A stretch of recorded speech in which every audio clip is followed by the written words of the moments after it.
बड़ा लक्ष्य हासिल करना हो तो छोटी छोटी सफलताओं पर उत्सव मनाने में उलझना नहीं चाहिए।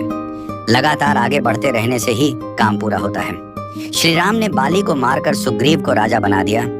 इसके बाद सुग्रीव अपनी जीत का उत्सव मनाने लगे और श्री राम से किया सीता की खोज करने का वादा भूल गए। जब हमारे सामने कोई बड़ा लक्ष्य हो तो हमें बिना रुके लगातार आगे बढ़ते रहना चाहिए।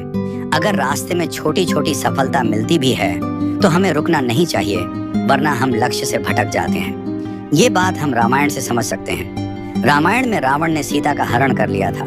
इसके बाद सीता की खोज करते करते श्री राम और लक्ष्मण हनुमान जी से मिले। हनुमान जी ने श्री राम की मुलाकात सुग्रीव से कराई। उस समय सुग्रीव को उसके बड़े भाई बाली ने राज्य से निकाल दिया था। उसकी पत्नी को भी अपने पास ही रख लिया था। श्री राम और सुग्रीव ने एक दूसरे की मदद करने का भरोसा दिलाया। श्री राम ने बाली को मारकर किष्किंधा का राजा सुग्रीव को बनाकर अपना वादा निभाया। सुग्रीव को बरसों बाद राज्य और स्त्री का संग मिला था। अब वो पूरी तरह से राज्य को भोगने और स्त्री सुख में लग गया। तब वर्षा ऋतु भी शुरू हो चुकी थी। भगवान श्री राम और लक्ष्मण एक पर्वत पर गुफा में निवास कर रहे थे। वर्षा ऋतु निकल गई, आसमान साफ हो गया।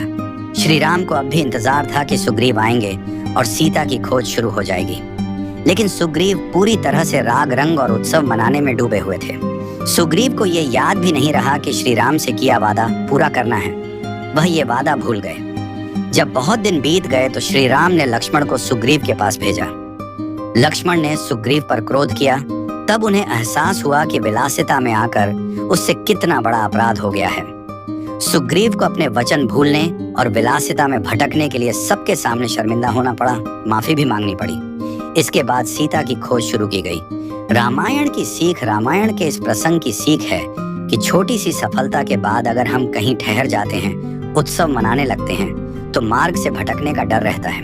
कभी भी छोटी छोटी सफलताओं को अपने ऊपर हावी ना होने दें। अगर हम छोटी या प्रारंभिक सफलताओं में उलझ कर रह जाएंगे तो कभी बड़े लक्ष्यों को हासिल नहीं कर पाएंगे।